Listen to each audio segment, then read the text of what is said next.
तो कैसे हैं हम सभी लोग। मेरा नाम डेविड है और आज मैं आपको बताऊंगा बैचलर ऑफ कॉमर्स के जनरल इलेक्टिव के थर्ड यूनिट के बारे में। अब गाइस बेसिकली ये बैच के फर्स्ट सेमेस्टर वालों के जो एग्ज़ाम है उनके लिए है एंड ये बिल्कुल लास्ट चैप्टर है। एंड चलिए शुरू करते हैं। एंड यहाँ पे यहाँ पे आ गया मैं। तो गाइस सबसे जो यूनिट थी है वो बेसिकली सिमेंटिक फंक्शन के ऊपर है। जो गाइस सिमेंटिक फंक्शन जो होता है वो फंक्शंस होते हैं जो अनचेंज रहते हैं एंड वैल्यू को व्हेन इट्स वैल्यू आर परमुलेटेड, मतलब गाइस एक तरह से उनकी वैल्यू से चेंज होती रहती है बट फंक्शंस जो है वो चेंज नहीं होते। एंड इसी वजह से गाइस जो फंक्शंस होते हैं वो गाइस काफ़ी टाइप के होते हैं इसके अंदर। जैसे यहाँ पे एक फंक्शन यहाँ पे दे रखा है हमें कि फंक्शन के अंदर जैसे x1 x2 x3 है। ऐसे गाइस इसकी जो वैल्यूज होती है वो गाइस जो फंक्शन के जो वैल्यूज होती है वो वैसे तो हमेशा सेम रहती है बट कुछ केसेस में जब जब हम इसमें चेंजेस करते रहते हैं तब गाइस ये चेंज होती रहती है। एंड गाइस परमुलेटेड का बेसिकली जो मदद होता है वो इस बाइट्स ही होता है एक तरह से। ये जान लीजिए कि आप छोटे छोटे चेंजेस या फिर आप कह सकते हैं कुछ आर्गुमेंट्स या फिर आप कह सकते हैं कुछ सीरीज जो गाइस चेंजेस होने में मदद करती है। और इस फंक्शन के अंदर बेसिकली हम अलग अलग टाइप की वैल्यूज को जो है वो टेस्ट आउट करते हैं। एंड फंक्शन मेथड के जैसे मैंने फर्स्ट वीडियो में बताया था कि मैं चाहूँ तो किसी भी फंक्शन के अंदर मतलब अलग अलग वैल्यूज डाल के चेक कर सकता हूँ। अगर वो वैल्यूज ट्रू होती तो मतलब वो आंसर है एंड अगर वो वैल्यूज ट्रू नहीं होती तो गैस वो आंसर नहीं है। एंड जो आंसर्स है वो इस कई बार कुछ नंबर्स के बीच में लाया करते हैं एंड कई बार एंड वो कुछ नंबर्स के बीच में लाया नहीं करते। तो कई बार जो है वो यूनिक सॉल्यूशंस एंड कुछ इंटरप्रेट सॉल्यूशंस भी क्रिएट करते हैं। अब सिमेंटिक सॉल्यूशन जो है वो बहुत ही इंपॉर्टेंट रोल प्ले करते हैं मैथमेटिक्स में एंड अलजेब्रा में स्पेशली। एंड जब भी हम कॉम्बिनेशन या फिर रिप्रेजेंटेशन थ्योरीज पे काम करते हैं। अब इस अलजेब्रा के बारे में मैंने आपको फर्स्ट वीडियो में जो पॉलिनॉमियल की यूनिट थी उसमें अंदर काफ़ी कुछ बताया था कि पॉलिनॉमियल क्या होते हैं। बेसिकली अलजेब्रा भी वही होते हैं एंड मैथ्स के अंदर जो फंक्शन होते हैं वो इस बहुत ही बड़ा रोल प्ले करते हैं क्योंकि इसके अंदर ज़्यादातर जो इंफॉर्मेशन होती है कि जो पॉलिनॉमियल है उसकी इंफॉर्मेशन जो होती है वो इस फंक्शंस के अंदर ही स्टोर होती है। इस तरह से हम फंक्शन को देख के ये बता सकते हैं कि जो पॉलिनॉमियल है वो किस टाइप का है, किस डिग्री का है। एक अगर हम एक परफेक्ट डाटा मिल दिया जाए तो गैस हम उससे देख के बता भी सकते हैं कि किस टाइप का वो पॉलिनॉमियल होगा, क्या उसकी डिग्री होगी। अब इस जो सिमेंटिक फंक्शन होते हैं वो काफ़ी टाइप के होते हैं बेसिक, बट हम यहाँ पे सिर्फ और सिर्फ दो टॉपिक्स के ऊपर ही बात करेंगे क्योंकि guys, आपके पेपर के लिए वो बहुत ही इंपॉर्टेंट है। पहला जो टॉपिक है वो है सर एलिमेंट्री सिमेंटिक फंक्शन। वैसे एलिमेंट्री सिमेंटिक फंक्शन में क्या होता है कि जो फंक्शंस होते हैं वो डिफाइंड किए जाते हैं एक्सएन के फॉर्म में। मतलब गाइस हम उन्हें जो फंक्शंस है वो इस अलग अलग फॉर्मेट में मतलब अलग अलग वैल्यूज को एक साथ इम्प्लीमेंट करते हैं। मतलब एक वैल्यूज को एक सेट पे इम्प्लीमेंट किया फिर दूसरे वैल्यूज को दूसरे सेट पे इम्प्लीमेंट किया। मतलब वो हम रेंज तक को देखते हैं कि 0 से लेके n तक की रेंज को देखते हैं। एंड जो भी हमें इक्वेशन दे रखी होती है हम उस इक्वेशन में 0 से लेकर n तक की रेंज को इम्प्लीमेंट कर देते हैं। एंड हम उसे साथ साथ प्लस भी करते हैं एंड पॉसिबल आउटकम देखते हैं कि उसके पॉसिबल आउटकम क्या होंगे। अगर उसके पॉसिबल आउटकम वो जीरो या फिर उससे अबव आते हैं, जैसे यहाँ पे कुछ सिमेंटिक वैल्यूज की दे भी रखी है। जैसे अगर फंक्शन जीरो मतलब सबकी वैल्यूज जो है वो जीरो है तब इस सबका जो आंसर होगा वो 1 ही होगा। एंड अगर सबका अगर जो फंक्शन है उसकी वैल्यू 1 है, जैसे x y एंड z की वैल्यू 1 है, तब गैस उसके जो फंक्शंस क्रिएट होंगे मतलब या फिर आप कह सकते हैं उसके जो कोफिशिएंट क्रिएट मल्टीप्लिकेशन या फिर कोफिशिएंट क्रिएट होंगे वो इस x plus y plus z के फॉर्मेट में क्रिएट होंगे। एंड अगर आप इसे टू फॉर्मेट में देखना जाए तो इस टू फॉर्मेट में ये होगा कि जो इसकी मल्टीप्लिकेशन है, जैसे आप कह सकते हैं इसके पर एलिमेंट में कितने फंक्शंस हम डिफाइन करेंगे। जैसे जैसे E2 का मतलब है कि पर एलिमेंट, जैसे एक एलिमेंट में हम इसके अंदर दो फंक्शंस की वैल्यू डिफाइन करेंगे। तो इसलिए यहाँ पे एक्स वाई, फिर अगले फंक्शन के साथ अगले दो एलिमेंट्स आएंगे जैसे एक्स जेड, एंड फिर अगले फंक्शन के साथ अगले दो element y z. And third three के साथ भी यही है कि हम बेसिकली कितने एलिमेंट्स को जो है वो तीन फंक्शन के साथ एक साथ दे सकते हैं। तो बस वो एक ही होते हैं, क्योंकि अगर हमारे पास एलिमेंट ही थ्री है एंड हमें तीन वेरिएबल्स को एक साथ देना है, तो वैसे आप जानते हैं कि अगर हम इन सब का डिवीजन करेंगे तो वैसे उसका आंसर वन ही आएगा। मतलब एक ही तरीका है कि हम उन तीनों वैल्यूज को एक साथ इम्प्लीमेंट कर सकते हैं। अब सेकंड जो मेथड होता है वो बेसिकली कंप्लीट सिमेट्रिक मेथड होता है। ये कैसे एक एलिमेंट्री मेथड का एक अपग्रेडेड वर्जन आप कह सकते हैं, क्योंकि इसके अंदर काफ़ी सारी जो एलिमेंट्री फंक्शन की जो डिफिकल्टी थी या फिर चैलेंजेस थे उसे कैसे ओवरकम करने की पूरी कोशिश की गई है। एंड मैं इसे पर्सनली बहुत ज़्यादा पसंद करता हूँ, क्योंकि इसको जो एग्जाम्पल के थ्रू ही मैं आपको समझा सकता हूँ। बेसिकली गैस इसका जो आंसर है वो गैस सेम तो आएगा ही, बट गैस इसके अंदर हम काफ़ी सारी न्यू चीज़ें भी जानते हैं। क्योंकि इससे हम बार बार कितने फंक्शन को, जैसे अगर हमारे पास 100 फंक्शंस होंगे एंड 100 वैल्यूज भी होंगी, तो कैसे हम क्या एक एक वैल्यूज को डाल के देखेंगे। तो कैसे उस चीज को कंट्रोल में लाने के लिए तो कैसे यहाँ पे कुछ फॉर्मूलेस जो है वो पहले से डिफाइन किए जाते हैं। एंड कंप्लीट सिमेट्रिक मेथड के अंदर कुछ फॉर्मूलेस भी ऐसे ऐसे डिफाइंड है जिसको आप सिर्फ 10 to 15 सेकेंड्स में अपना आंसर निकाल सकते हैं।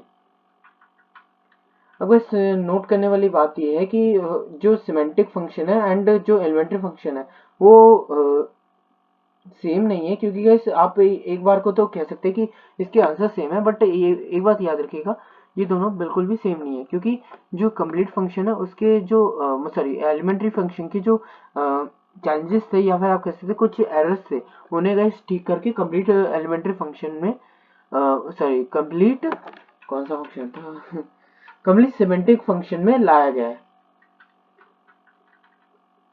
एंड जो एलिमेंट्री फंक्शन है उसे हम किस फॉर्मेट में डिफाइन कर सकते हैं वो मैंने आपको ऊपर भी दिखाया था। एंड जो मैथ्स में है वो बेसिकली जो फंक्शन सिमेट्रिक फंक्शन को डिफाइन करने का फॉर्मेट जो है वो ये है। एंड बेसिकली तो सारे फंक्शन को फॉर्मेट मतलब डिस्प्ले करने का फॉर्मेट यही है, बट सिमेट्रिक फंक्शन के लिए हम अभी समझ रहे तो हम उसी पे ध्यान देंगे। अगर सिमेंटिक फंक्शन में अगर हम परम्यूटेशन लगाते हैं, परम्यूटेशन मतलब कि अगर हम इस सेट ऑफ इंस्ट्रक्शन को इस सेट ऑफ के साथ चलाएं, मतलब आप एक तरह से ये कह सकते हैं कि अगर आपके पास पांच एक एप्पल वाला एग्जांपल लेते हैं, 5 पीपल 5 एप्पल्स। अगर इस हम चाहते हैं कि 5 एप्पल पांचों लोगों में बट जाए, तो इस हम किस तरीके से बांट सकते हैं। कुछ लोग कहेंगे कि हम सबको एक एक एप्पल देते हैं, कुछ लोग कहेंगे कि हम एक काम करते हैं, एक को दो दे देते हैं, एक एक को दो दे देते हैं और बाकी दोनों को एक और बाकी को दो को छोड़ देते हैं। या फिर कुछ लोग कहेंगे कि पांचों के पांचों एक को दे दो, या फिर कुछ लोग कहेंगे कि जो चार एक को दे दो और एक एक को दे दो, बाकी तीन को छोड़ दो। तो ऐसे बहुत सारे मेथड्स बन सकते हैं। तो उसी को जो ये नंबर ऑफ मेथड्स होते हैं उन्हीं को इस डिफाइन करने के कितने मेथड्स बन सकते हैं, उन्हें कैसे हम परमुटेशन की मदद से निकालते हैं।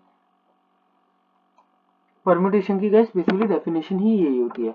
अब गैस जो सिमेट्रिक फंक्शन है वो जैसे कि मैंने आपको बताया था, सॉरी गैस यहाँ पे ये रिपीटेशन गलती से मैंने कर दी है, कोई बात नहीं गैस, ये रिपीटेशन गलती से हुई है। अब गैस यहाँ पे हम कुछ यूजफुल फंक्शंस के बारे में जानेंगे जो कि या फिर आप कह सकते हैं प्रॉपर्टीज के बारे में जानेंगे जो कि सिमेट्रिक फंक्शन के लिए बहुत ही ज़्यादा आपके पॉइंट ऑफ व्यू से इम्पोर्टेंट है।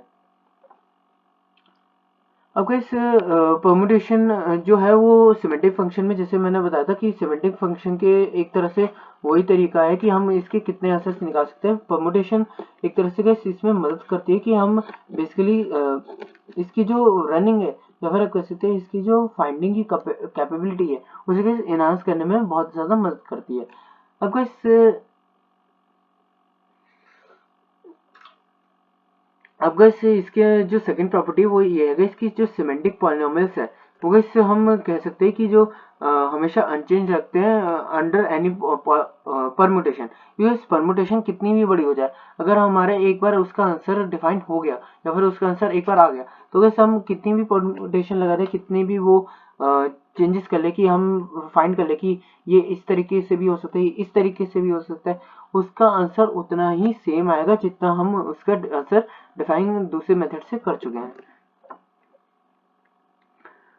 अब गाइस यहाँ पे कुछ और भी फंक्शंस दे रखे हैं, आप इसे जरूर पढ़िए क्योंकि ये फंक्शंस के बारे में आपको मैंने अभी पूरे ऊपर बता ही दिया है कि E0, E1, E2, E3 तक होता है एंड आप उसे जब जब इम्प्लीमेंट करेंगे तब गैस आपको आंसर लगभग सेम ही मिलेंगे। आप चाहे कितने भी मेथड मतलब कितना भी कोशिश कर ले कि कोई अलग आंसर आ जाए, बट आंसर आपके हमेशा सेम ही आएंगे। एंड थर्ड पॉइंट में तो यही है जो मैंने आपको एलिमेंट्री मेथड के अंदर बताया था। एंड फोर्थ पॉइंट में बेसिकली जो कॉम्बिनेशन है जो हमने बनाए हैं वो कितने टाइप्स के बन सकते हैं। एक तरह से अगर हम प्रोडक्ट करते हैं या फिर कार्टेशियन प्रोडक्ट करते हैं तो उसके कितने एलिमेंट्स बन सकते हैं, या फिर आप कह सकते हैं कि हम एक बार को फाइंड कर सकते हैं कि कितने टाइप्स के बन सकते हैं अगर आप ये फंक्शन के अंदर कितने वेरिएबल्स है। एक तरह से अगर आप ये पता कर लीजिए कि अगर फंक्शन के अंदर कितने वेरिएबल्स है, अगर एक फंक्शन के अंदर 2 वेरिएबल्स है तो मतलब उसके E2 तक जाएगा। एंड अगर किसी फंक्शन के अंदर 4 या फिर 6 वेरिएबल है तो E6 या फिर 4 तक जा सकता है वो। बस इसकी फिफ्थ एंड सिक्स्थ प्रॉपर्टी बहुत ही ज़्यादा इंपॉर्टेंट तो नहीं है, बट आप एक बार अपने पेपर पॉइंट ऑफ व्यू से देख लीजिए कि जो थ्योरेटिकल रिप्रेजेंटेशन होती है वो बहुत ही ज़्यादा रिलेट करती है इसकी जो क्या कहते हैं ये सिमेंटिक फंक्शंस को लेकर, क्योंकि जो इसके अंदर हम वैल्यूज निकालते हैं वो इस बेसिकली एक थ्योरेटिकल बेस सेटअप करता है कि हमारी जो आगे की आने वाली वैल्यूज है वो कितने टाइप्स की निकल सकती हैं। एंड इसका जो सिक्स्थ पार्ट है उसमें गाइस ये बेसिकली ये है कि एप्लीकेशन जो है वो